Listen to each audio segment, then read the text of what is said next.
My name is John Hill. I am chairman of the Ulster Beekeepers Association, and very welcome to everybody, and especially from those who are in foreign lands.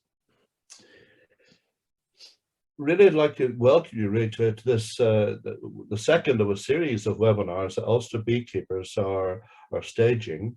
And the speaker this evening, in fact, is Randy Oliver from California, who will be speaking on the production of nukes and how to use them. Now, COVID, unfortunately, has meant that, again, for the second year, the Ulster Beekeepers will not be able to hold a conference. And so, therefore, we have staged these webinars instead. Our sponsor this evening is Donegal Bees, which is who are, as you say, based in County Donegal, and indeed supply beekeeping equipment all over Ireland. And in fact, I've known that the owner, Thomas Ellis, has in fact gone to some of the major conferences in England. So we're delighted, in fact, and very grateful to Donegal Bees that they're sponsoring this particular talk. Now, as I said before, there are two boxes in your controls. One, in fact, is the chat box. It's the one we would like you to use to tell us where you are from. And if you could please use that for the chat box. You have then another box, which is the Q&A box, and that is the one in which we would like you to place questions for Randy. And indeed, Randy has said that if there are some questions that are pertinent to what he's saying, then I may in fact interrupt him and ask him to answer the question there and then, and he's happy to do that. So really say the other thing really is Ulster Beekeepers, we've been doing these particular webinars, and then certainly they would in fact be available on the Ulster Beekeepers website for about 6 months. It'll take a little bit of time to get them onto the website, but after that they'll be available for about 6 months. And it does, there are some expenses attached to this, so we would be very grateful, in fact, if either yourself or your organization wish to make a donation towards the expenses of these particular webinars. And indeed, in so doing, then if you wish to do so, you can please contact our treasurer, and he can be contacted at the UBKA treasurer at gmail.com. That's UBKA treasurer at gmail.com, and any donation will be greatly appreciated.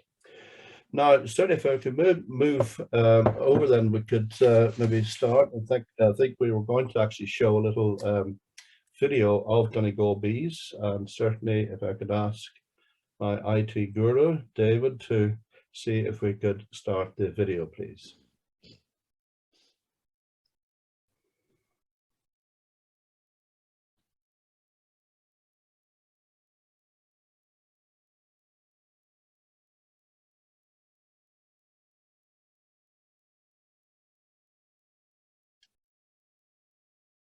David, there's actually no sound.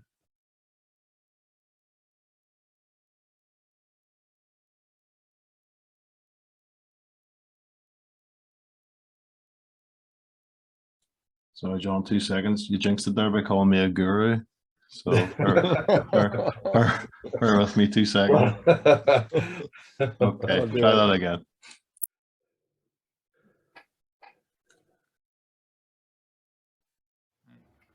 Hi guys, just like to say a few words on behalf of Donegal Bees. I'd like to thank everybody for their support after winning the Irish Enterprise Award for handcrafted beehives. And just to say a few bits on our beeswax. We are producing beeswax here now in Donegal, and we can get old comb or old wax picked up from any beekeeper anywhere in the 32 counties. We're also shipping out every day to the 32 counties. There is some difficulties now with Brexit on shipping to England at the moment, but we are focused on getting everything we can out to Irish beekeepers.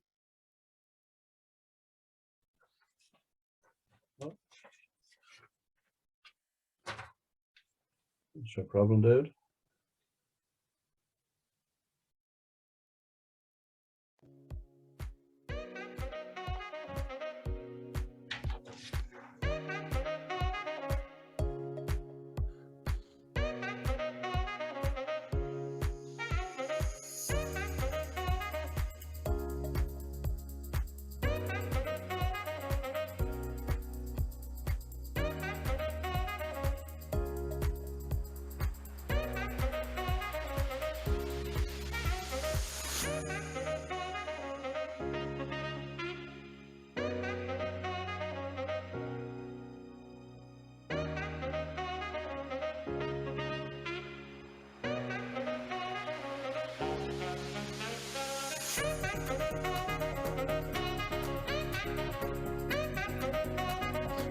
I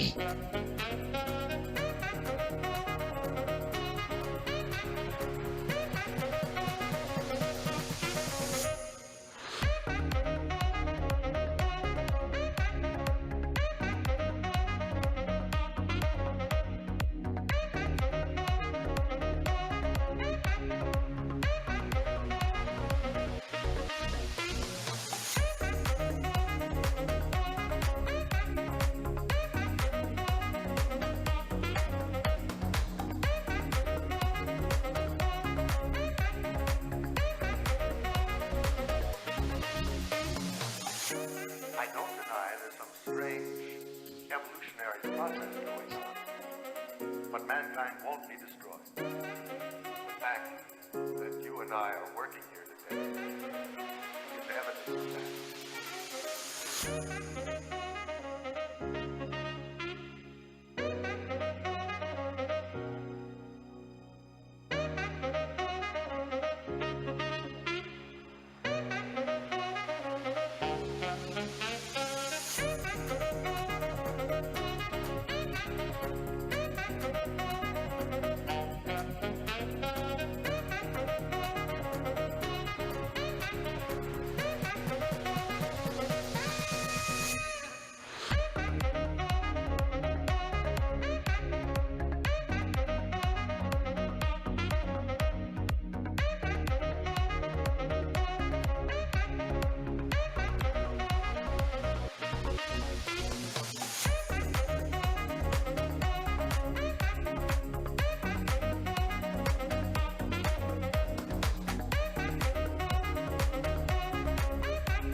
Right. Thank you very much indeed to Donegal Bees for that advert, and certainly I'm very grateful to them for sponsoring this webinar. Now I'll move on really to introducing our speaker this evening, and this is Randy Oliver from California.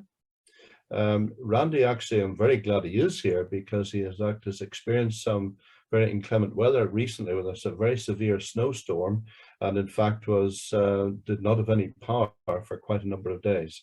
But I'm delighted, in fact, that he's overcome these challenges, and in fact is here with us this evening.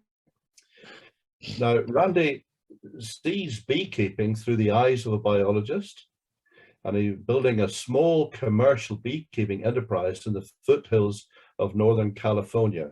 It's a place called Grass Valley. His sons now manage around 1,500 colonies for migratory pollination and produce queens, nooks, and honey, freeing Randy to engage full-time in Beekeeper-funded research projects. Randy analyzes and digests the scientific research and is in touch with beekeepers and researchers from all over the world in order to not only broaden his own depth of knowledge, but to figure out best management practices for beekeepers everywhere, which he is then will happily share through his various articles in bee magazines, his speaking engagements, and on his very extensive website, Scientific Beekeeping. So that's www.scientificbeekeeping.com, which I can highly recommend. So really, without further ado, I'll hand you over to Randy to deliver this evening's lecture. Well, thank you, John. Okay, well, this has been a challenge for me. I've spent the last couple of days putting together this presentation, wrapped it up minutes before now, and this will be the first time through. So this will be, you guys are part of the adventure. The first time of me trying a brand new presentation is always exciting here. So I'm going to share my screen, and I'm going to mute myself if I can find the right button. Mute. I'm going to stop my video. Okay. So from beginning, let's try this. Why is it not? There we go. John, does that look correct now? Is the Yes, that looks fine. Okay, perfect. Andy, thank you. All right, let's give it a try. So there's a number of reasons for making nukes. The most common is, or at least around here, is to make increase your number of colonies. The second is to make money. And in my operation, because we don't make that much honey in the Sierra foothills, is that the nukes sales are half of our annual income right there. The other thing is to rear queens, and it's often done with smaller nukes, mini nukes, but you can do it with any size nukes. But maybe the most important reason for beekeepers for making nukes is to avert swarming. So one reason to make increase, so you can take a colony in the springtime, which is going to inevitably swarm if it's strong and conditions are good. And by splitting it in half, you can create 2 colonies and avoid swarming at the same time. The other, to make money, which is very much what we do with the nukes. And for rearing queens, here's a picture of Derek Maness from Colorado years ago. And I happened to be visiting his operation, commercial operation he was working for at that time. And he said, "Oh, I did my first queen rearing this spring, and the first queens may be laying today." And I whipped out my camera and caught him taking a look at the first queen that he had ever raised himself. And I'll tell you right now, there's nothing like the joy of rearing your own queens. I've been doing it, rearing thousands of queens for many, many years, and I still get the same joy every spring of seeing these beautiful new queens that we have selected from our breeders and then raised with our own hands. So beekeepers who have not raised their own queens have no idea what they're missing out on. But the main thing is to avert swarming. And there's a number of reasons to avoid swarming, especially if you're not if you're living in a country where the honeybee is not native, or if you are living in a country, if you're not using a native race of bees. So first thing is, if you a colony does swarm, it's going to be a weaker colony. You're going to have a reduced honey crop from that colony. The second thing, it'd be a nuisance to your neighbors. We get a lot of complaints from swarms here in California. And then you also, if that swarm is successful at establishing a nest, you now have a new competitor out there. And not only is that competitor out there, but if it is not a resistant, varroa resistant colony, then as that colony starts to build up a higher population of varroa, it becomes a mite diffuser back into your colonies later in the season. So that escape swarm then becomes a problem for you later on. The other thing is that most of the mites, when a colony swarms, are left in the parent hive. The swarm takes off with far fewer mites than what's left in the parent hive. So now you have a parent hive that is starting off on a bad foot with lots of nights. So what we have learned is we want to avoid any swarming from our colonies as much as possible. Now, preventing swarming is difficult. It's evolutionary, biologically wired into honeybees to swarm. So creating nukes from those colonies to avoid swarming is a very effective way of doing it. And if you are looking at your colonies in the springtime, we do this when we come back from almond pollination. They typically are going to build up for another couple of weeks. And then when we start seeing some queen cells from the hanging from the bottom bars, in the strongest colonies, we know it's time for us to start splitting our hives and making some swarms. So if you don't want them to swarm, what can you do? So let's go over some of the biology behind swarming and making nucleus colonies. So this is a typical population curve for a honeybee colony over the course of 3 seasons. Now it varies, of course, where you live. You may even have a bimodal peak if you have a spring and a fall honey flow. But typically, the honeybee as a superorganism goes through 4 phases in a season. Through the buildup phase, once this is the amount of pollen and nectar coming in throughout the season. This is from my area for California, where we have a large spring, early summer pollen nectar flow and a little tiny bump in the fall. So you go through the buildup phase. And then once you're up about 2/3 of the way to peak population, the colonies go through the reproduction phase. This is where they swarm and they're able to kick off a fission division, like an amoebic fission. And then they go into the food storage phase at the peak of the honey flow. And once that's over, in many areas in California, there is nothing. It just drops off to nothing later in the season, the dearth period. Now, the dearth period may coincide in temperate areas with the winter. In other areas, like in Mexico, Southern California, the dearth period occurs during the summer. And so their summer is the winter for honeybees, and they start building up again big in November. When your colonies are going downhill in California, Mexico, that's when the colonies are starting to build. So it has nothing to do with day length or calendar date. It has to do with the availability of nectar and pollen. So what we're talking about is what we can do during this reproductive mode of the colonies. And here's a graph, and you can look at my website for more of this, but this shows the age cohorts of the bees broken down into 12-day age cohorts at various times at the months throughout the year, data from Lloyd Harris back in 1976. And it shows this dotted line is the amount of brood in the colony on this scale. And the top line here is your colony population of number of bees on this scale. And you notice at this time of year, you can have twice or more the amount of bees in a hive as brood, as eggs, larvae, and pupae, as opposed to adult bees. Shortly after, so this is the spring turnover occurs here. And then you see the amount of brood starts to level out right around here. And this is typically when colonies start getting ready to reproduce. The swarm impulse gets hard. So this is a time when you would normally be making nukes to split your colonies, especially if there's a nectar flow on and the queen runs out of room for laying eggs. And at that time, the bees are backfilling the brood nest down. And all the bees in the hive are very much aware of the young larval pheromone, E-beta-ocimene. And that tells them that they have a laying queen in the hive. Every bee in the hive knows that there's a laying queen if they're smelling E-beta-ocimene coming from the brood area. And if the queen runs out of room to lay any more eggs, that means that 4 days later, there's no more young larval pheromone. And that's the signal to the colony that it is time to swarm. So that young larval pheromone is very important. So to avoid swarming, you need to put drawn combs in contact with the brood area for the queen to lay in. And this is where we can do this with swarming, by giving the old queen room to lay and create some more E-beta-ocimene to suppress the swarm impulse. And meanwhile, we can steal some bees out of that hive. So the colonies start their queen cells when they sense that they filled their cavity. They have no idea they're living in a hive as far as they're concerned. They're still living in a tree cavity.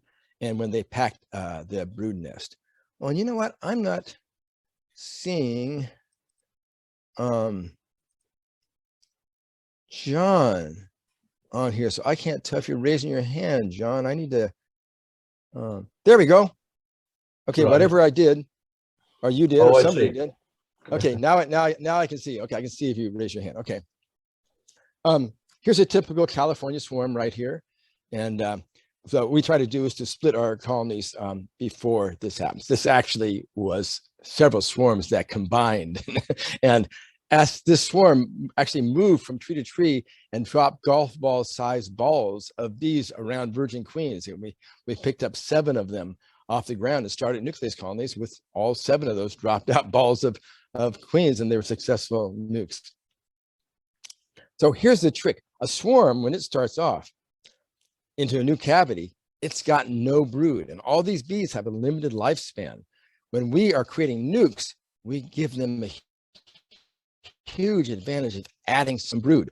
And it's these emerging bees that are very important. We'll go over this pretty soon. So essentially what you're doing when you're making nukes is you're managing the swarming of the colony and making it easier for the bees by giving them some brood also. And we can see this by using a model that I created. This is a free download for Excel on my website, and you can put in inputs, your cluster size. So this is designed for 5-frame nuke boxes, and you can put in how many frames are covered with bees, anywhere from 0 to 5 frames. How many frames you're putting in of brood into that nuke. What kind of queen? A queen cell, a laying queen, or whether you're just doing a walk away and letting them raise their own queen. And your potential, your queen quality. So this one is a good queen, 1,500 eggs a day capacity, and you can adjust that. Then your conditions, whether the weather's good or not. Then you can run simulations here. And on these simulations, what you're going to see, I'm going to show you a bunch of these, so pay attention right now. The orange are the number of frames of bees. Well, no, hang on a second. This right here, color, is your frames of bees from the older queen, and they start dying off fairly rapidly. This is your frames of bees that emerge from the original bee, and these are your frames of bees from the new queen up here. So there's this turnover of the population once you start a swarm, and this is your amount of brood from the old queen, which within 21 days all disappears, and this is your brood from the new queen here. And we started this with a queen cell, so you don't get any brood from the new queen from the cell until about day 12.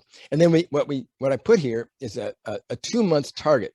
I'm assuming you're going to make your nukes 2 months before your main honey flow. And at that point, you want to have a very strong colony, and I arbitrarily said 20 frames of bees. So this is my arbitrary target. This is what we're going to be looking for. Now, if your flow comes earlier or later, you can adjust this target date. But what you're trying to do on here is to get this total bee population up to hit this target line in your time span here. So let's play with this. We'll start with making a nuke with a ripe queen cell. So this could either be a swarm cell that you've taken out of the parent colony getting ready to swarm, or a queen cell that you've reared yourself.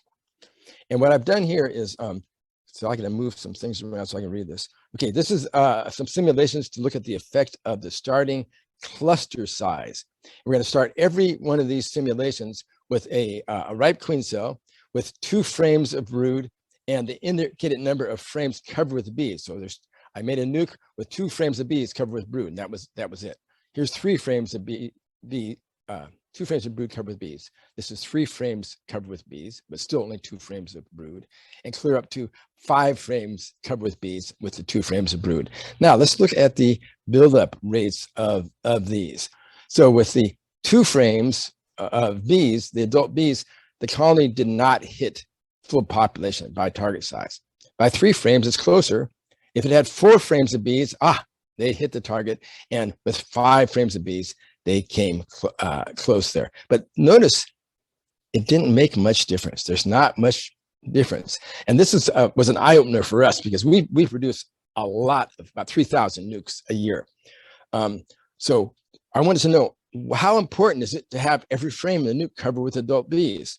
And this shows me not important at all. It doesn't really make a whole lot of difference how many adult bees are in the nuke. Okay, let's do some more simulations. Okay, now I'm going to say, let's look at how much brood we put in. And the number indicates a frame 65% covered with brood. And this is what a frame with 65% brood would look like, kind of an average brood frame. So now these simulations are, every single one of these nukes simulations was started with 5 frames covered with bees, a ripe queen cell, so she's going to start laying around day 12 here, and the indicated amount of brood, either no brood, so this would be a package bee colony, just 5 frames of bees put in the nuke with no brood. This would be with 1 frame of brood, 2 frames of brood, or 3 frames of brood. And if you see with a package bee colony, it's very typical. You reach full strength after about 10 weeks, 72 days, you're getting up there. And this is well-established data from North America over the years. Okay, you put in a frame of brood and look at that. Now you're getting very, very close to hitting your target. You're nowhere near it with just the package. You put in 2 frames of brood and bingo, you got your target. You put in 3 frames of brood and man, you're way ahead of target. This was an eye-opener to us that everything about nukes is about how many frames of brood you place into that nuke to start with. The amount of brood is way more important than the number of frames covered with bees. Okay, now let's take a look at queens here. Those last simulations were all done with a queen cell who didn't start laying until day 12. Now we're going to put in a laying queen. She's going to start laying right here from day 1 inside the nuke. And we're going to start now with 0 frames of brood, 1 frame of brood, 3 frames of brood, or 4 frames of brood. Am I going too fast in this, John? What do you think? No, it's fine, Randy. No, we can follow this quite well. Okay, great. The take home here is look at the difference. With a laying queen and no brood, she still doesn't make, the nuke does not make target right here. I'm gonna go back one so I can see it here. With a single frame of brood, bingo, that makes target. So if you're gonna make a nuke with a laying queen, you can get by with only a single frame of brood. If you were putting a queen cell, you wanted to put in 2 or 3 frames of brood. And if you put in 3 frames or 4 frames, that nuke is ready right away. And we see this over and over. And we'll come to this later, where we see these nukes that are made with a number of frames of brood and laying queen, they're ready to explode out of the box in almost no time. So with adding a laying queen helps you a lot in getting a nuke off the start. Okay, so take home allows much faster growth. Now, some beekeepers do what's called, we call in this country, walk-away splits. We just split up a colony into nukes and walk away from them, independent of looking for any kind of queen. One of those splits will have a queen and the rest will not. One of the problems of this is that a lot of the bees will drift to the queen right colony from the other ones. So if you can isolate any queen right colonies from where you're mating your nukes, you won't get that drift of bees out of your nukes. But with a walk-away split, they have to rear a queen themselves. And that queen will typically not start laying until about day 26 after you have split the colony. So you can see here, the new brood starts around day 26 right here. Now let's compare this now. If you gave that walk-away split, these had 5 frames covered with bees and 1 frame of brood, you're not going to make target here. 2 frames of brood, you're not going to make target. 3 frames of brood, you're close.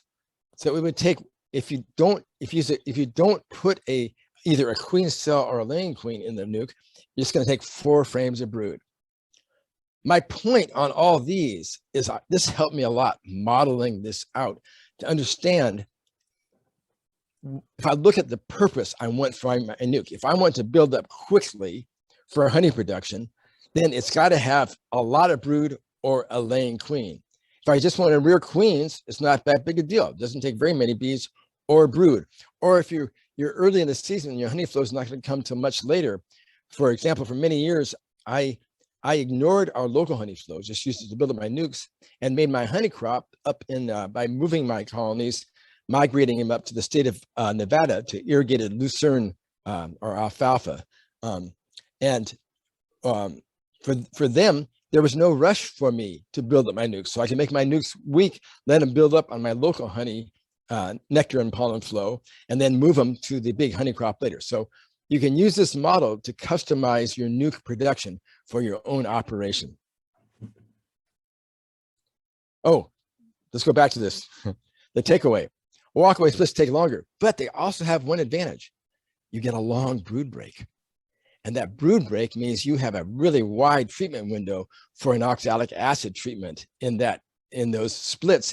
You can virtually eliminate the mites from them and start off fresh every year. Okay, this induced brood break, we'll come back to this later. And we found this in our operation that creating an induced brood break every spring, we start all of our colonies fresh every spring with induced brood break and use an oxalic acid treatment. And that starts us off pretty much free of varroa every season. That's huge for our management. Okay, so using induced brood break, yes. And you can look on my website. I got an article called Simple Early Treatment in Nukes, and it shows the biology and the timing. If you use a queen cell, you create about a 1 or 2 day window, around day 18 or so, where you can knock out virtually all the mites in the colony for a couple of pennies and a few seconds per hive. And what I found is we hit them with oxalic acid. We prefer the dribble over the vapor.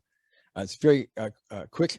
And I've also run and published experiments, field trials, to see if there is an adverse effect of the oxalic acid dribble. And no, the nukes actually grow faster, and they grow, put on more honey after the dribble, because you have suppressed the amount of varroa in those nukes.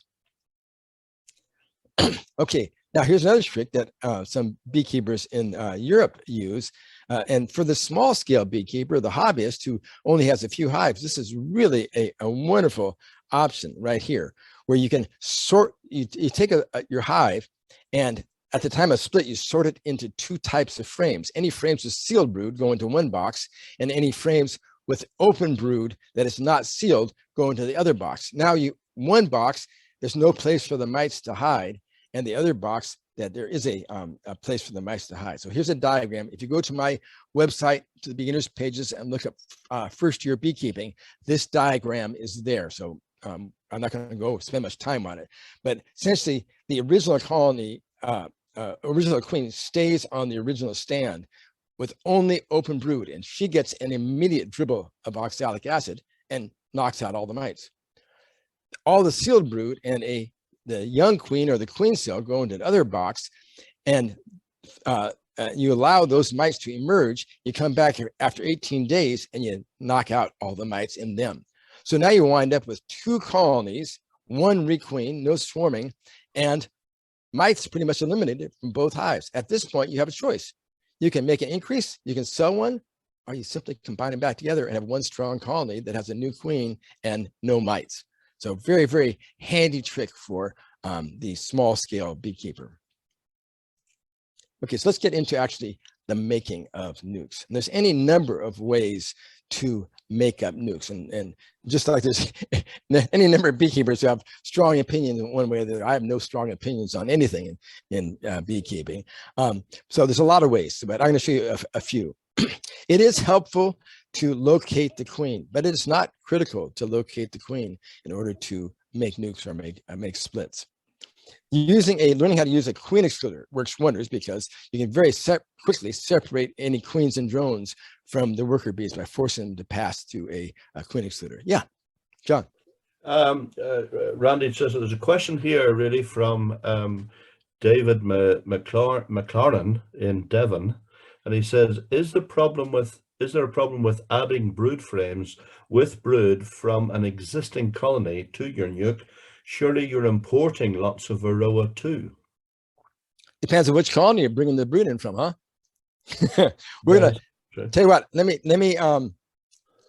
show that in a minute. We'll see if we get back to answering that question. Yes, that's a potential problem, bringing in a high mite colony, high mite. But again, you go back to that same layout in that yellow slide.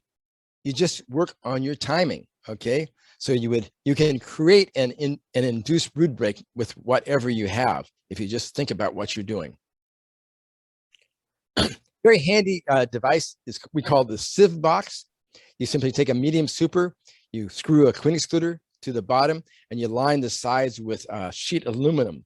And this is really handy for very quickly separating out bees, workers from the queen. And you just put it over a hive with combs, which are attracted to the bees, shake the bees into there. And then here's the trick. If you engulf these bees with smoke, they have no idea which direction to go because they're engulfed in smoke. All you do is put a tiny bit of smoke, a little bit around the upper edge like this, very small amount, and they will all move away from the smoke. Then you put a tiniest wisp of smoke over the top of them. And then I take a bee brush, and this one's not this, I get the softest bee brush I can find and cut the handle off. So it'll fit crossways in the box. And then you just tickle the backs of the bees. The stimulation of that tickling on their back with a whiff of smoke makes the bees just go boom, right through the queen excluder very, very, very quickly. So learning how to use a Sieve Box, minimum amount of smoke, and tickling the backs of the bees with a very soft brush lets you push a lot of bees through this queen excluder very, very quickly. And then what's left above is the queen, which you then easily pick up and then put her wherever you want to use that queen, or if it's an old queen, dispose of her, or user. Again, that's up to the beekeeper here. So let's go through a few different methods of making nukes. Method one, you're simply going to milk your strongest hives, okay? You're not going to nuke up the whole hive. You're just going to pull some bees and brood out of that. So you pull individual frames of brood and bees out. And back to that question, last question, from one or more hives, it doesn't make any difference. I have a friend who goes in just before almond pollination, he pulls a single frame of brood, perfectly sealed brood out of strong hives, and then puts in a frame of drawn comb to give the queen more room to lay, and then pulls another frame of brood out, another frame of brood out, and puts 6 frames of brood out of 6 different strong hives, puts them all into a single and fills it out with drawn comb, and then puts that over the 7th very strong hive over a queen excluder and allows all the bees to walk up and cover that. Now he's removed bees or brood from 7 hives to prevent them from swarming, and he's created a brand new hive with 6 frames of brood in it, very strong hive. So that's one way to do that. You can milk your hives by taking out whatever from one hive. You can steal out an entire nuke, take 5 frames of bees out of that one hive, or take a couple frames out of one hive and out of another, okay? Remove your frames of brood and honey from a strong colony, shake all the bees off. If you see the queen, you can stop shaking because now you know where the queen is. Otherwise, you don't ever have to see the queen. Just shake all the bees off. So there's no more bees left on those combs. Then you put now that you know that the queen and all the bees are down in the lower box, and some of these frames could have been from the upper box and some from the lower. So you're going to pull out what you want, fill the lower box, make sure all the bees and the queen's in the lower box, put a queen excluder over there, and then put this box, and this one, I didn't have a photo of this. I had to make up this PowerPoint with non-existent photos last night. So imagine there's no bees on here. Put this on here, and in a half an hour, you're going to have all bees come up and cover those frames of brood. You know that these bees don't have a queen because all these bees had to pass through a queen excluder. Now you can pick this box off, add a cell, or maybe you had a queen cell already, a swarm cell on these frames, and now you've got the nuke without ever spotting the queen. You just created a queenless nuke right here. Very easy to do. Okay. Yeah, back here. They don't all have to come from the same hive. Okay, you can be clever with this. Now, method 1A is to create brood factories. And this is a guy named a friend of mine, Mike Palmer, on the East Coast. And he has a big following of people doing this. They have a single box on the bottom with a divider board in it, and they put a queen on each side. So you're creating a 2-queen colony, but in this case, the bees don't mingle. Sometimes you put an excluder and the bees don't mingle, but he keeps them separate. Then he puts 2 4-frame nuke boxes on top. So the queen here can go up and down right here, and queen B can go up and down here. So queen A has this half, queen B, and they share warmth together. So they essentially act as one very large colony with an incredible egg-laying capacity of having 2 queens. And what he does is he calls these brood factories, and he just keeps popping off the lid and just stealing frames of brood out of these brood factories and uses these to create nukes, and comes back a few days later and steals some more brood, and comes back a few days later and steals some more brood here.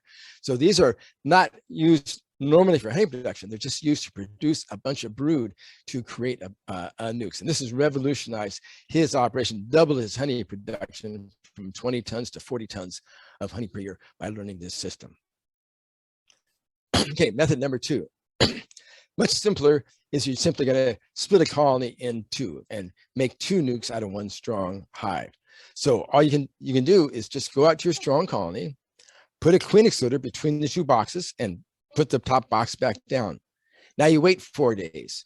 4 days later, you take a look. You're going to see eggs in one of the 2 boxes, but no eggs in the other box because all the eggs hatch after 3 days. The box without eggs is the box without the queen.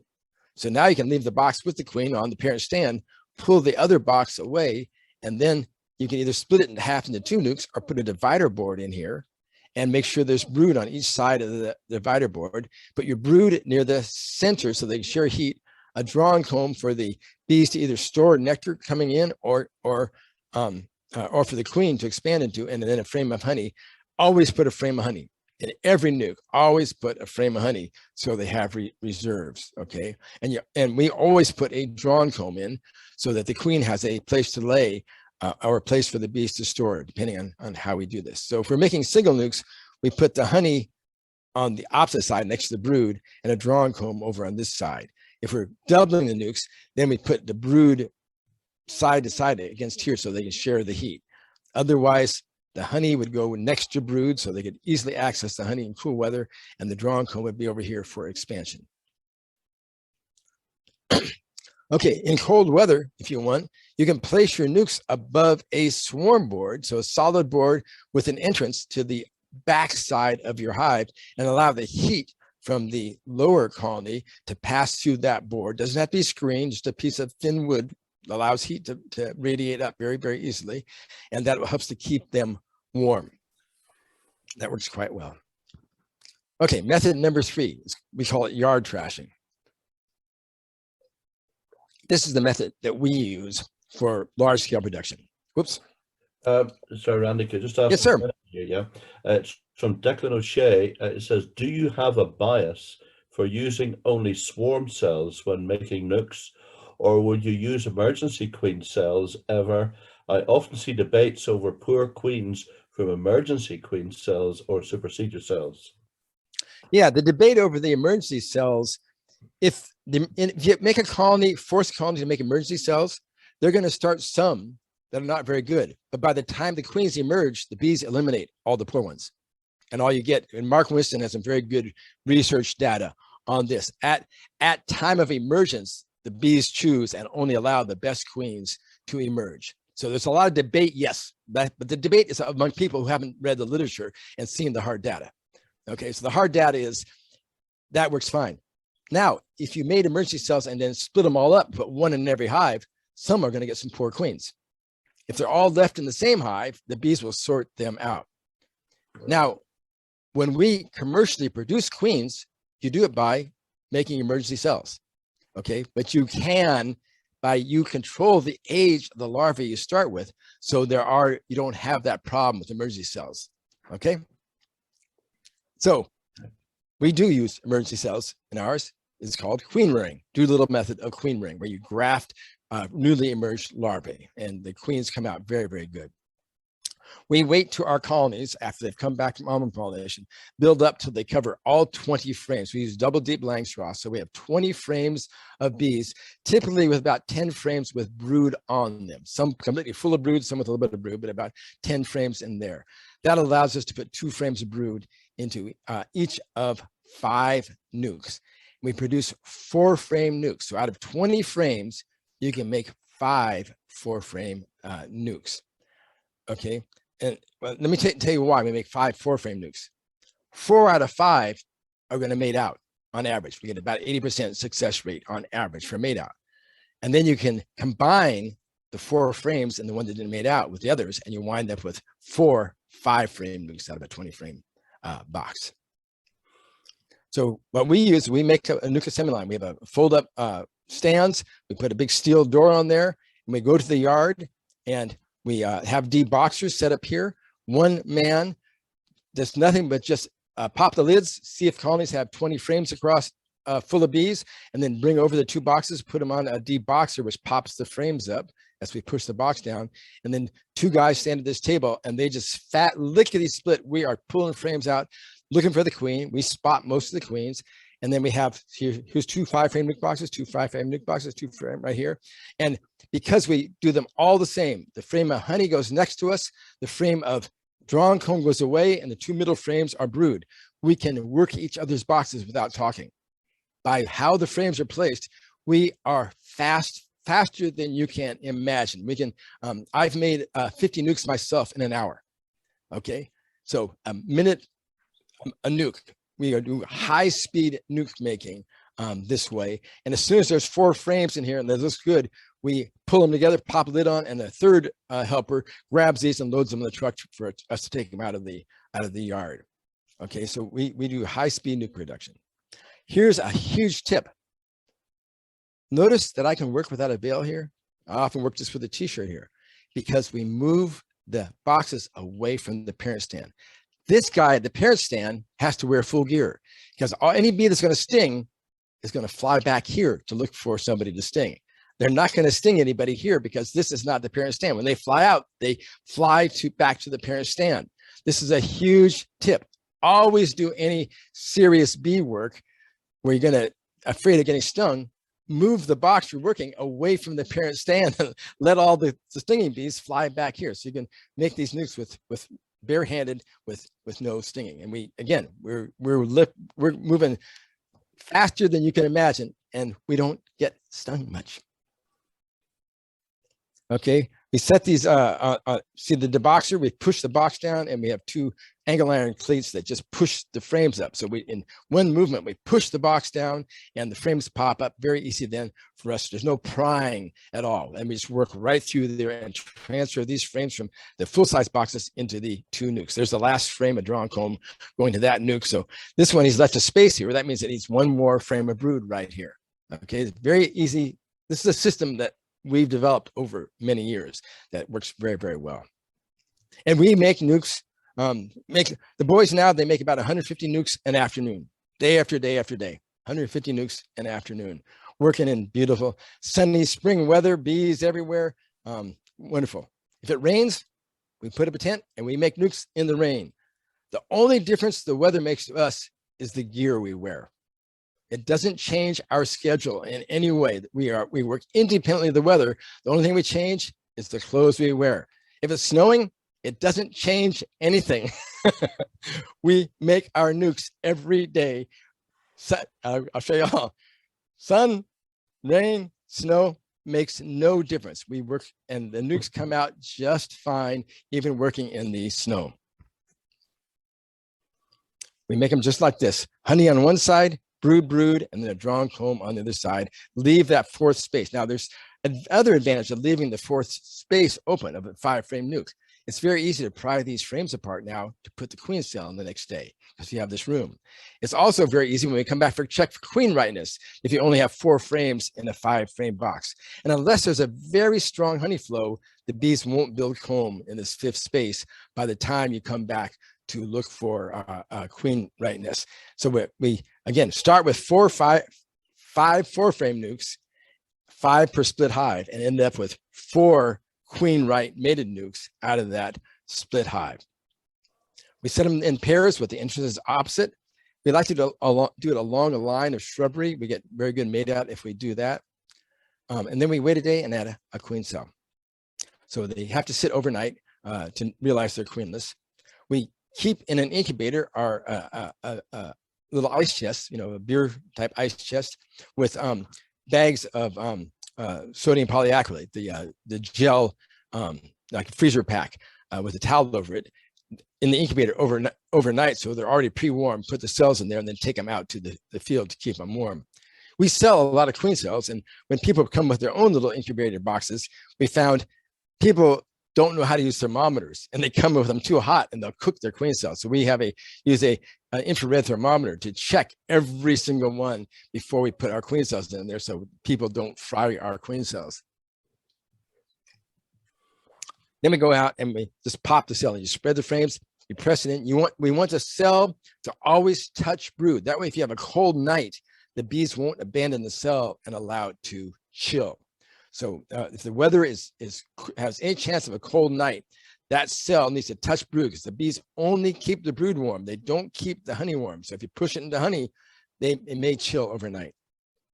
And we just don't have to use any smoke most of the time, maybe a little puff, don't have to use any gear. You want to do it barehanded. And we have generally now a couple of gals that just go out and they just grab that box of 150 queen cells in the morning, and they just run out to the yards and just pop them in very, very quickly and get that done. There again, pop in. Yeah, John. So, Randy, there's a question there. Is what age of the queen cells you're using?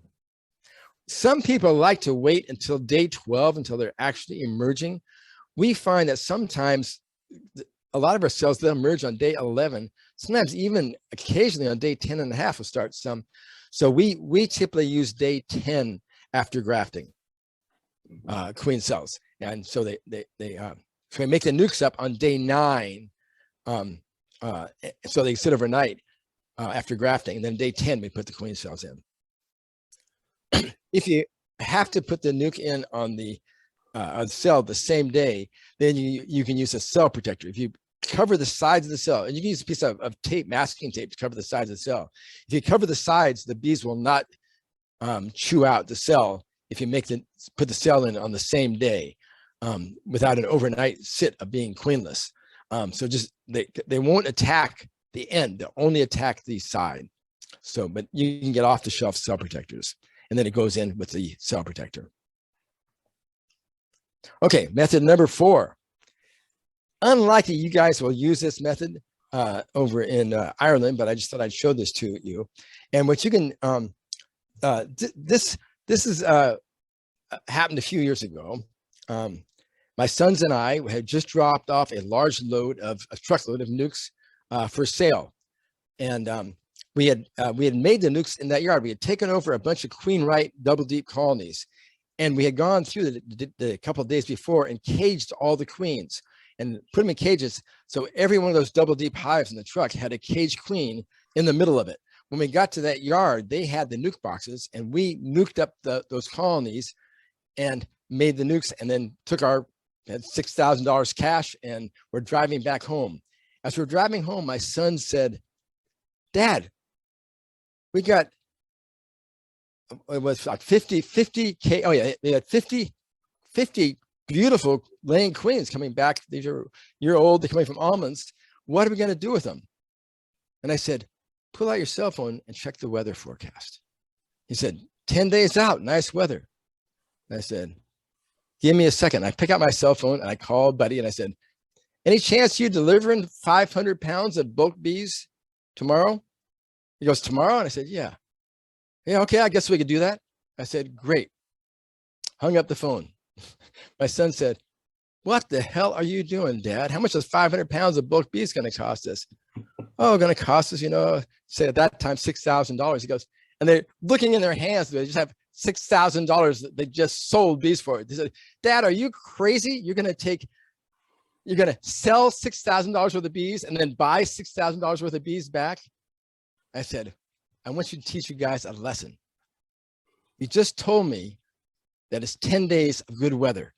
We know that there was a nectar flow from a plant called manzanita just starting yesterday and in our yards.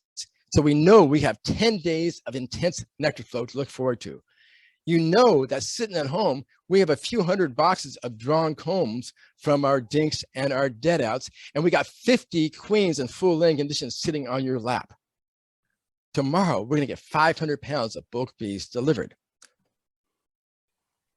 They come in cages like this. Okay, this is a different picture here, but we set up, let me show you here. Here we go.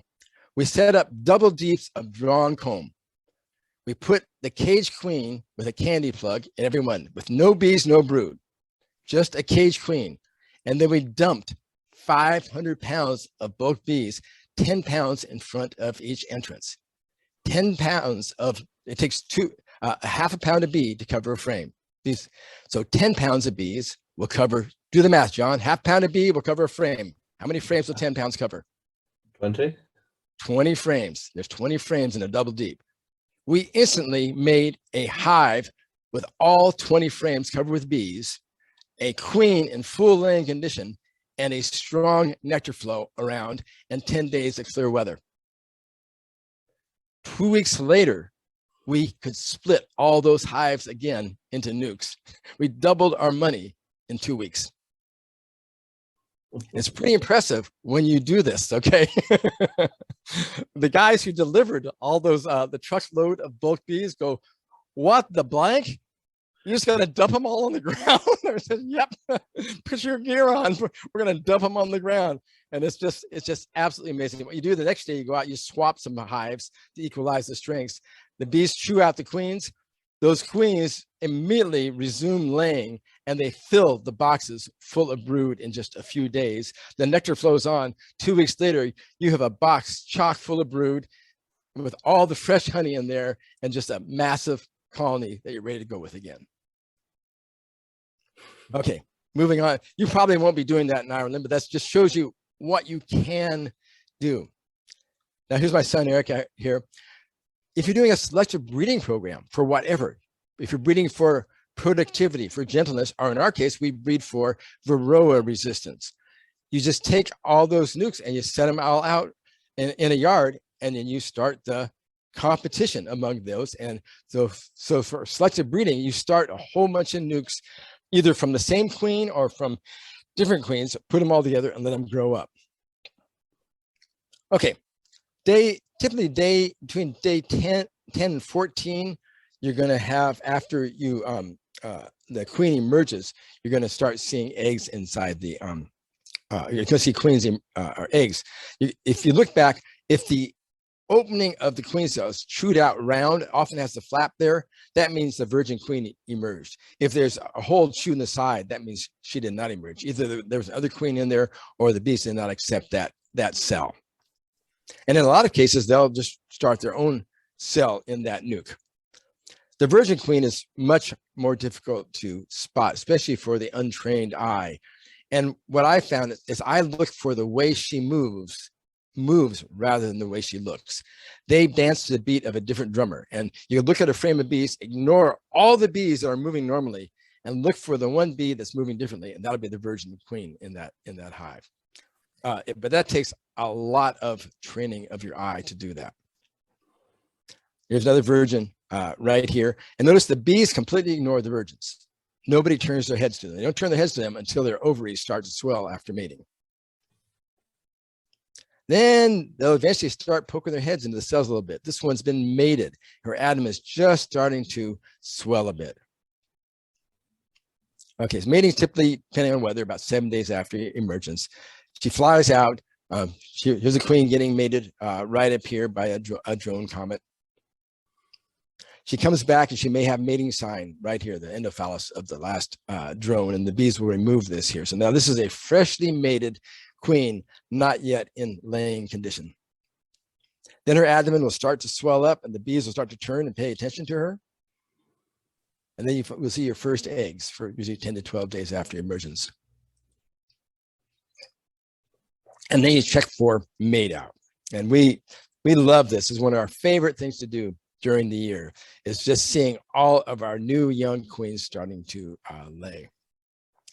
And most of them are obvious. Now here's double nukes, where we have a divider in there. So, and we have put a board across the front with an opening on one side and an opening on the other side.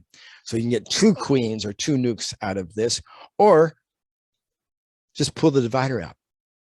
And if you got 2 queens, no big deal. Now you got a colony, the bees will choose what they want, or they'll let both queens keep laying.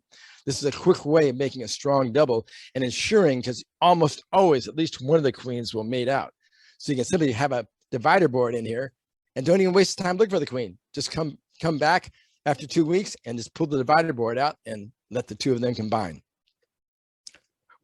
Here's the point, is if you're raising your own queens, queens are dirt cheap to raise. You got maybe $1 in labor invested in a queen. $1 in labor until you start looking for her, caging her, shipping her, then they become very expensive. But just producing fresh queens is nothing. They're throwaway. So we don't mind just throwing away queens because and combining them, because it's not worth our time to even look for that queen. It costs us more to find the queen than it does just to pull the divider board out and combine the 2 nukes together. Now, if you do see eggs, that means you have a laying queen there, if the eggs are all at the bottom of the cells and not at the sides of the cells. And here's obviously a queen in laying condition, abdomen swollen, some brood right here. Now, in a nuke, sometimes an exuberant young queen, she's able to lay way more eggs than there is space inside available covered by bees in the nuke, especially if you don't have 5 frames covered with bees. And what you'll see when you look here, is you may see multiple eggs in each cell. And the untrained might say, oh my gosh, I got a laying worker. But the trained eye will say, no, this is not the pattern of a laying worker, because those eggs are all laid in the bottom of the cell, not on the side walls. This is just an exuberant young queen.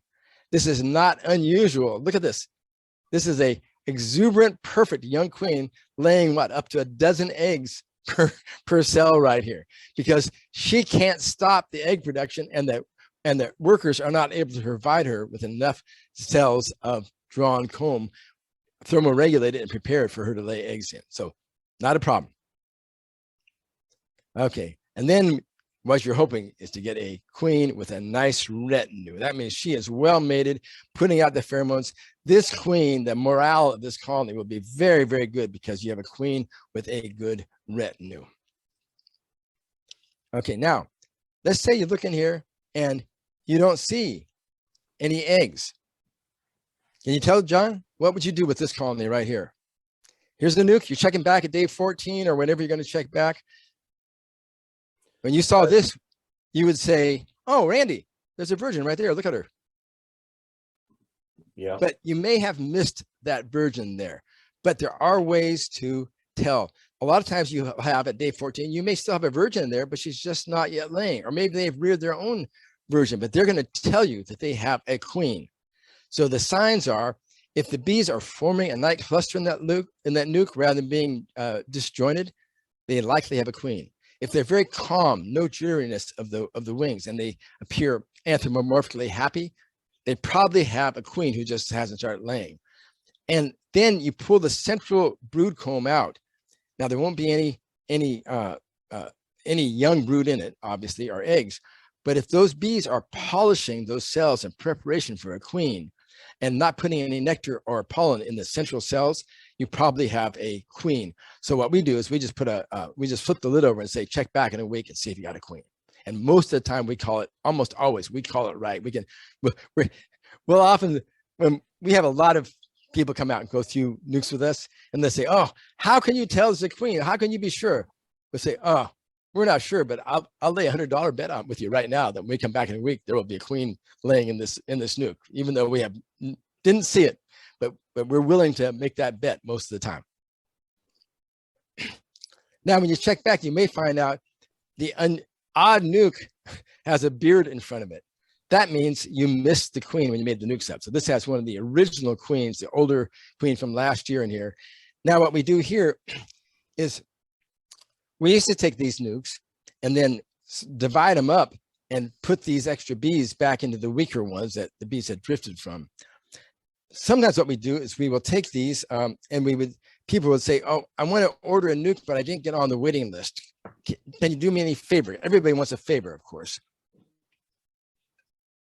So we say, well, tell you what, we have some nukes that have second-year queens of the last year that look good, but if you want, we will sell them to you as a nuke, but we're going to tell you they're a second-year queen. They're going to be very likely to swarm because it's an older queen. But if you're willing to do that, we'll sell them to you. So we had people taking, loads of second-year nukes. And after a couple of years, they started saying, okay, we want to place an order for 50 nukes. We want them all second-year queens. We said, wow, that's weird. Okay, so we'll do that. And after a couple of years, we thought, okay, why are more and more people saying we want a load of nukes with second-year queens rather than brand new, freshly mated laying queens? So I called them up and asked them. They said, well, we love your newly mated queens, okay? But the second-year queens, those colonies all put on a crop of honey. They got a head start over the newly mated queens. And then we go, of course, because this second-year queen, well, when you open this up, you're going to have 5 frames of sealed brood across here because you put her in here and there's no place, nothing left but just places for her to lay. Those 5 frames of sealed brood, 1 frame of sealed brood emerges into 3 frames covered with bees. That means this box is you're going to have a 15 frame colony in a few days after they get it. And it'll be a honey producer. So my son said, okay, end of that process. We don't sell any more second-year nukes anymore. And then what we do now is when we pull out and we were making our nuke table, instead of taking all 5 of those nukes and sending them out and killing the old queen, we put the old queen back on the original parent stand with maybe a frame of brood, let her pick up all the drift. And she still has typically a queen has 18 months, a year and a half roughly of really good production. in an environment like ours where they have a long environment. Then they start to run out of sperm, they get superseded. So now we get a year and a half out of our queens by giving our year-old queens a chance to build up again, and those are our honey producing queens then. Okay, the next thing is uses for nukes. And I like this quote here I got off the web. Almost every emergency of management can be met by putting something into or taking something out of a nucleus colony. Well, nukes themselves seldom present emergencies. And that is our operation. Those beekeepers always have nukes on hand. You always have something in your back pocket there ready for you. You can use them for colony replacement, obviously, or to make increase. You want to increase your number of colonies. Later on in the year, you can use it for boosting. Say you don't like the way a colony is performing. You can boost it with a new queen out of that nuke. It's very easy, way easier to introduce a nuke to a colony than a new queen. We just put the nuke in a second box. Oh, I should have taken a photograph of this. We lay a half a sheet of newspaper across the top bars, center the nuke over that so the queen doesn't just suddenly run down into strange bees. And they will always accept that queen of that young, vigorous queen in the nucleus colony, even if they have a queen down below. So very easy to requeen a colony with a full nuke. So we use it for requeening, for sale, and for holding them in reserve, or maybe even for overwintering. So let me go through some of these. So one thing we found is after our nuke sales in the spring, we often have nukes left over, and our honey flow, they're late produced nukes. They miss the main honey flow. So they may get enough honey to fill up, but then the rest of the season, there's not much flow. They don't build up at all. They just go into status, very little egg laying, and they just sit there all summer long, which means that queen does not wear out. She doesn't age, because aging of a queen is a function of how many eggs she's laid. She's not laying many eggs, she's not aging. So now we have these queens, we're just babysitting a whole bank of, we'd like to have 100 or so of these nukes sitting around, of just a banks of young, vigorous queens, just waiting for something to do. So if we need them, we always have this reservoir of queens on hand. If there is a nectar flow, we just put a second nuke box on top. We've learned that bees way prefer to work up vertically rather than sideways. So a nuke will grow faster if in two nuke boxes stacked one above the other, like Mike Palmer does, rather than putting a nuke in the middle of a 10-frame box and asking them to work sideways. They like to work vertically so the heat goes up right there. You can also winter nukes, okay? And the thing we found, you can't pack them too tightly or they get too warm, but up in cooler areas, a sheet of insulation over the top and the nukes side by side, and you have one row facing back, one forward. These are double deep. I've seen other people who use them single deep, and they make a bunch of late season nukes and they overwinter them. And they, as long as they're full of honey, they do just fine. And next spring, you've got nukes with young queens just ready to take off in the springtime. Okay, the other thing is producing nukes for sale, which is about half of our income. Here's our business model, very simple. We buy a pre-assembled frame with foundation in it for $2. During that next year, the bees draw it out and they fill it full of brood and honey. The next year, we sell it in a nuke for $34. $34 minus $2 is a $32 net gain per each frame. We don't sell that frame, we sell a frame from the year before, and we rotate out our older comb that way. We sell over 1,000 nukes every spring.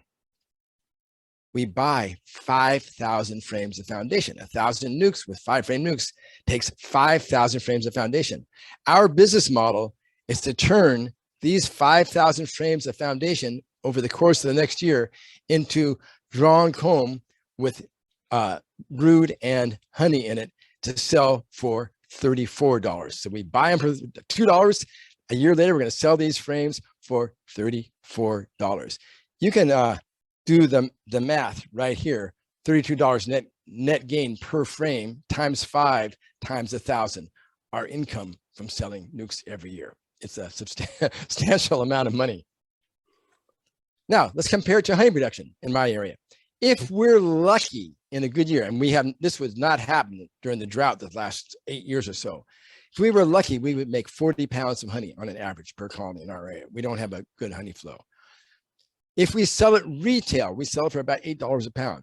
We can make $320 a colony. Dependent totally on the weather.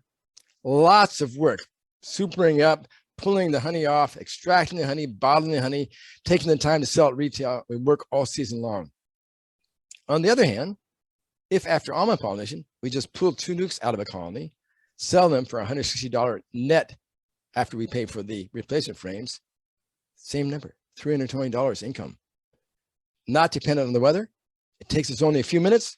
Sales are really, really, really quick. We're all done by April and no more work for the rest of the year. Not as much. Just let the colonies build up.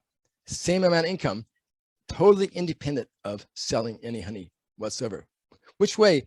Way, way, way less work with nuke sales than honey production. Okay, here's the tip. We sell only, our reputation is that we're the gold standard for nukes, because we don't sell anything but perfect combs of perfect nukes. We are very strong culling and sorting out. So sell only the highest quality nukes, no junk combs, no old nasty combs, everything looking good. We have such a rapid turnover of our combs that our combs all look good. And if they don't have a brood pattern looking like that, they don't go out. We only sell beautiful nukes.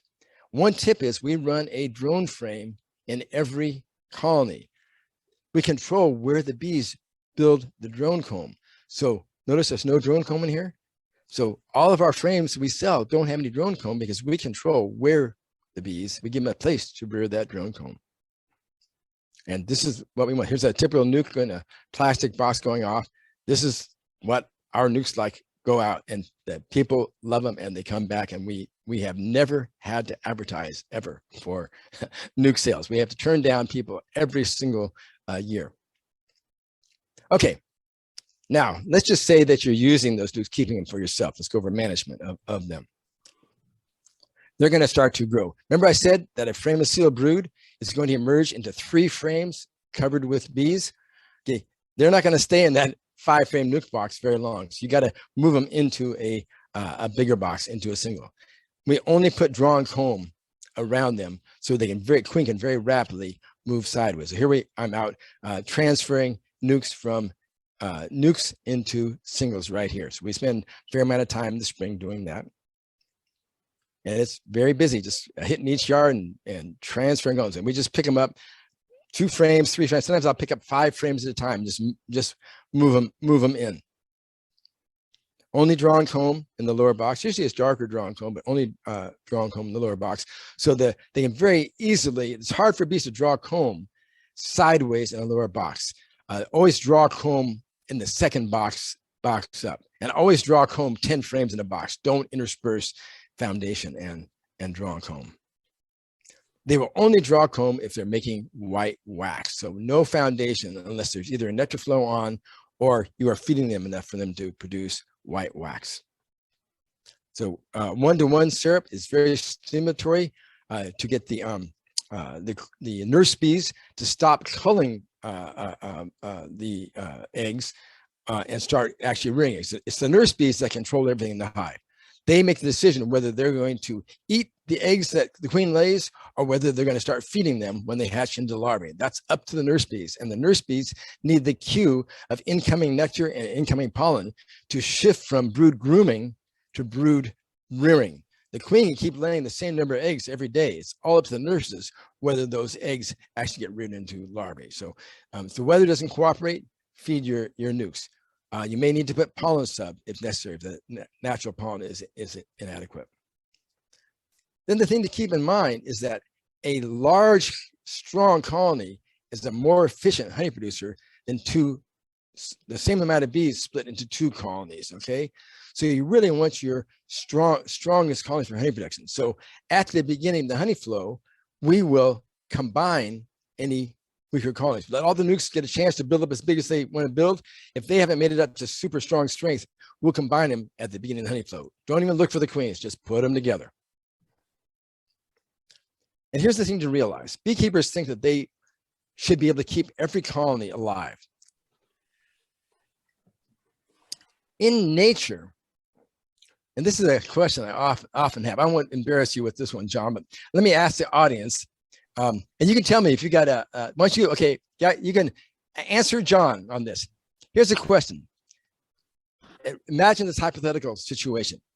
You have a population of bees. Say you have a valley with a lot of hollow trees in it, and a natural, stable population of honeybees. A stable population. That's key word. If you have perfect conditions in a year, what proportion of colonies are going to die? Go ahead. A couple of answers. Throw a few answers into John. Let me hear a couple of answers, John. Stable population under perfect conditions, what proportion of colonies are going to die? I've got one answer here. 30%. And forget varroa. No varroa. We're just waiting for more. Go ahead. Call us the numbers, John. Well, certainly, I'd say within Northern Ireland, it normally is that we would lose a bad year would be 15% of overwinter losses. But I'm getting figures here of 15. I'm not talking about overwintering. I'm talking about just that season, from springtime to fall. I would have thought it'd be quite small. Say you're probably talking about 10% possibly. But what do you think? I'm asking you guys, what do you think? Well, they're going from some people are saying 60%. No, what are the readers thinking? What are the others saying? Well, I'm looking here just at some of the answers coming in. You got 30%, with 50%, with 5%, 10%, 20%. Okay, I'll give you the answer. About 60%. 60. Yeah. Here's the math. Very simple, John. Under perfect conditions, how many times will a colony swarm? At least 1.5 times. Yeah, that's right. Yeah. Okay. So now you've just tripled your number of colonies, but it's a stable population. So you have to go back to what? 1 colony. I already told you a stable population. 2/3 of them are going to have to die. Right. Okay. Yeah. See what you mean. Yeah. Okay. In nature, there's always natural selection. 2/3 of colonies are going to die, even under perfect conditions due to competition, because they've already, with a stable population, reached the carrying capacity of the environment. Right. Okay. That selective pressure makes our bees better every year. If you try to keep every colony alive, you're working against evolution. You're making the bees weaker. It's a shame on any beekeeper who tries to keep every colony alive. Okay? Yeah. Now, here's the results of an experiment I did. I put 35 nukes with sister queens, all made it in the same yard out, and I tracked the amount of weight gain. So, I'm sorry, weight gain right here. How many pounds they gained by 60 days. Okay. And this is a histogram. So 1 colony made less than 10 pounds of weight. Most of the colonies of those 35 made, I got to move my thing up here, made 12 or more around pounds. 2 of the colonies made over 40 pounds of weight. This is a very typical bell-shaped curve. Nature would have eliminated these. Every beekeeper should also eliminate these. Otherwise, you are propagating genes that you should not be propagating. You should be breeding off of these, eliminating these, and this should be in your operation right there. So we start with way more nukes than we need. We combine the best, the shitty ones with the bees with the better ones at the time of the honey flow, and we only try to manage then the best ones, and we only breed from these. Okay. All right. Yep. You've got your nukes transferred now. They're sold, banked, or they're into honey producers. And now the glory awaits you. This is a wildflower bloom I caught a couple of years ago here in California in the springtime. And that's it. I'm open for questions. I'm curious how long that took. Oh, wow. A little over an hour. Great. That was excellent, Randy. Thank you Hey, very John, much. I can indeed. barely hear you. I think your voice is less loud than it was. All right. Is that better? Ask somebody else, but your voice is much. Oh, maybe my headphones shifted. Yeah, Say it's something fine. again. Oh, it was my headphones, John. That's fine. That's fine. That's My me. headphones shifted off of my ears. So very quickly through some questions here. Tell you what, let me put my video back on. Okay, so now I've got my face here. All right, we got a lot of answers there. Right, we'll get back to get some questions. We know about. Okay, this is what I'm curious. How did this is my first time through on this presentation of making a presentation nukes. Right, there was a huge amount of information there, Randy. I have to say, very, very good. And certainly, yeah, I mean, you were covering both. You've been doing on a large scale and the smaller scale. And thank you, Terry. I just saw your note. yeah, the where there was one really. I think someone was asking, where is it?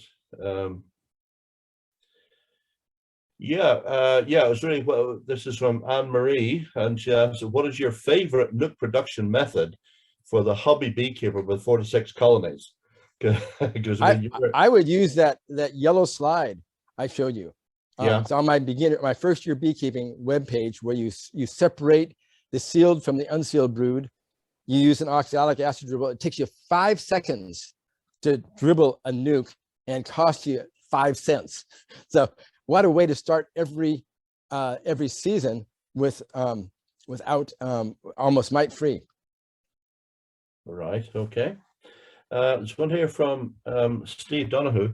You make nukes after almond pollination when they're ready to swarm, but for people who just keep maybe hives in a home apiary, when would you suggest doing it? Would you wait for cells to start, or go by some rule of thumb, such as the amount of brood or bees in the box, or just watch for backfilling? So with only 4 hives or 5 hives, it's a little harder. You know, rules of thumb are tough. What we find is with our Langstroth double deeps, I don't know what kind of hives you are using, but when they fill the last frames, when we take the lid off and we see bees all the way across, that's when they're going to start producing queen cells. We have years of experience seeing this. If there's still a space at the top of the box, we just put the lid back on and give them another week. So it's going to depend upon experience in your area. And if you're running double deep hives, most of the queen cells will be hanging from the bottom bars of the upper box. So it's just a very quick peek in there will tell you whether they're thinking about swarming or not. Yeah.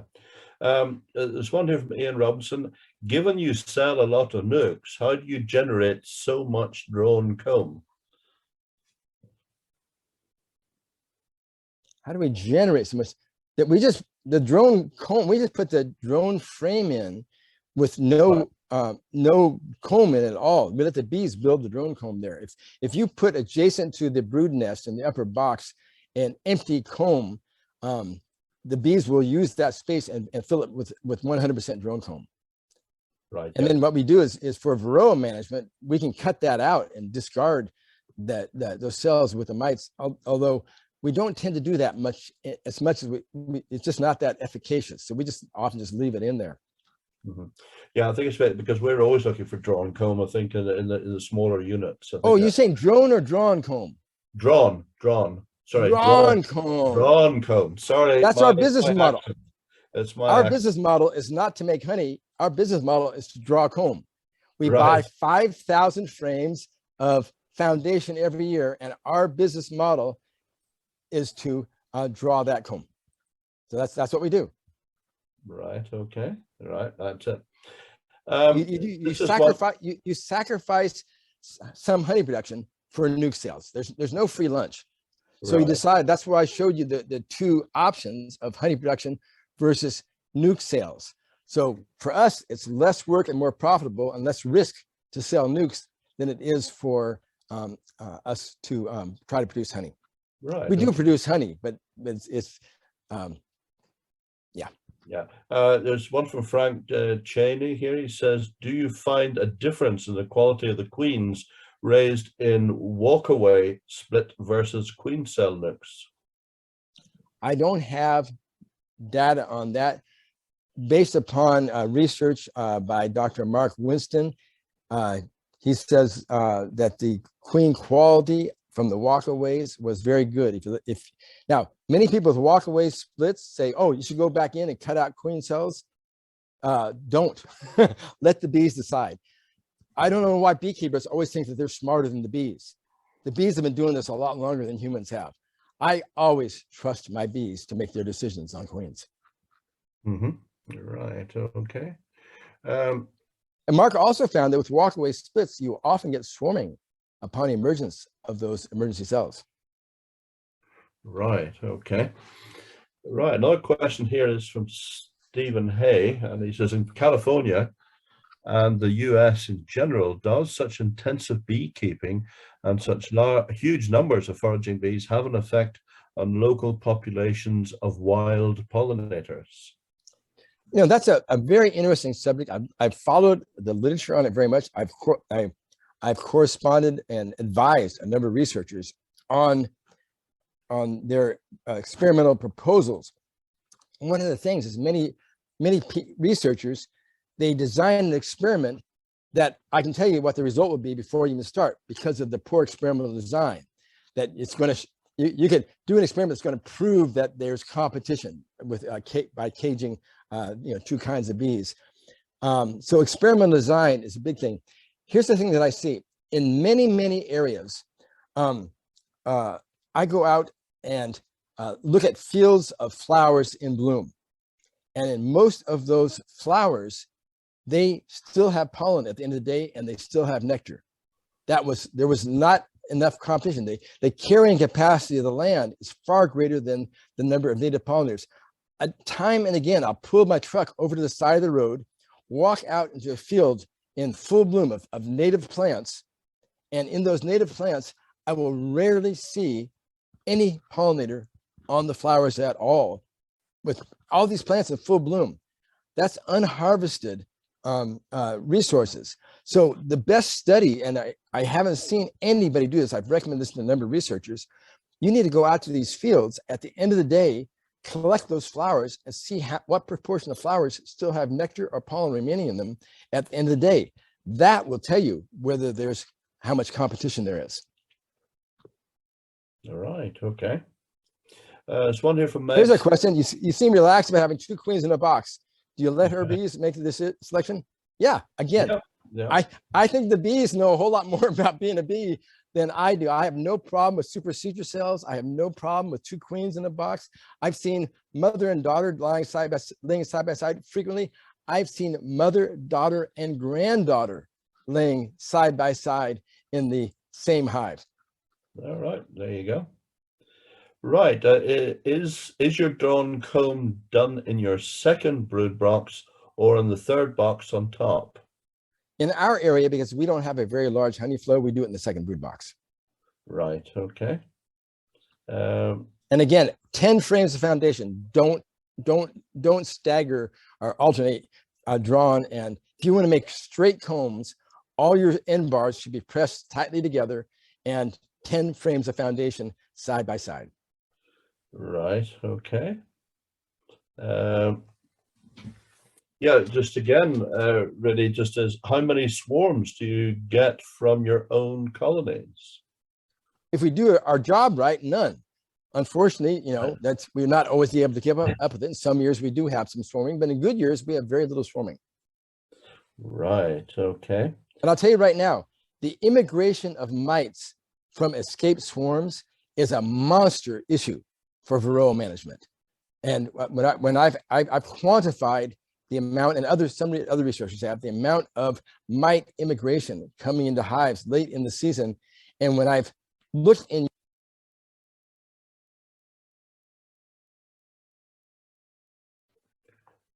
so I've lost volume. There you go. Can you hear me? Yeah, sorry, I lost volume there. Yeah. I moved my leg and I pushed the button, the off button on volume. Yeah, what I found is the mite immigration is not coming from the managed hives, it's coming from escaped swarms. So escaped swarms are like the worst thing in the world for varroa management. Until we all have mite resistant bees, you don't want escaped swarms out there. Mm-hmm. Right, okay. Let's see. Yeah, what is your average monthly temperature weather-wise? Average, I don't know what the average is. I mean, it gets hot during the summer and not a whole lot below freezing in the winter. So we get snow, we get freezing days, but it doesn't get a whole lot below freezing. Right, I'm just going to make this just the last question, Randy, really. So, and it really is one more from your own personal thing, is how long did it take you to set up your bee farm? Oh, it took a number of years working by myself. I worked up to about 400 colonies by myself. And then when my sons came on, then we expanded about 4 times, or they together to get up to, now we run about 1,500 hives. And then we're making decisions now on what size operation we want. I don't want to keep one single colony more than we need to. I like putting a lot of time into my colonies and treat our bees very, very well. Right, okay. Well, I think actually really say we've answered quite a few questions. So tell you what, John. Yeah. Why don't you go ahead? Are you able to copy off your computer any remaining? I noticed there's questions in chats that we didn't have time to answer. If you want to copy those and then send me a list of unanswered questions in the chats or the question and answers, I will be happy to answer them in writing and send you that back, and then you can post that for anybody who wants to get the answers. Okay. Again, I shall see indeed if we can copy all that out for see if David Morgan can do that. And he's a guru, right? He's the guru, yes. It's all on you, David. Right. Anyway, really, just as I say, ladies and gentlemen, I think it's certainly like to bring this to a close. And I really think it has been an exceptionally good lecture, huge amount of information and very practical as well. And as I say, as Randy says, a lot of this material probably can be found on his website, which is www.scientificbeekeeping.com. And certainly, as I say, it's an excellent website and well worth looking at. So really, I would just like to say that on behalf of Ulster Beekeepers, I would like to thank you very much indeed for your attendance, and indeed to our sponsors, Donegal Bees. And indeed, we look forward to our lecture next week, which will be from Professor Robert Paxton from Halle University in Germany, and he will be talking about bee viruses. And it'll be the same time next week. So thank you very, very much indeed to Randy, and indeed thank you very much indeed for your attendance, and I'll bid you good night. All right, good night, everybody.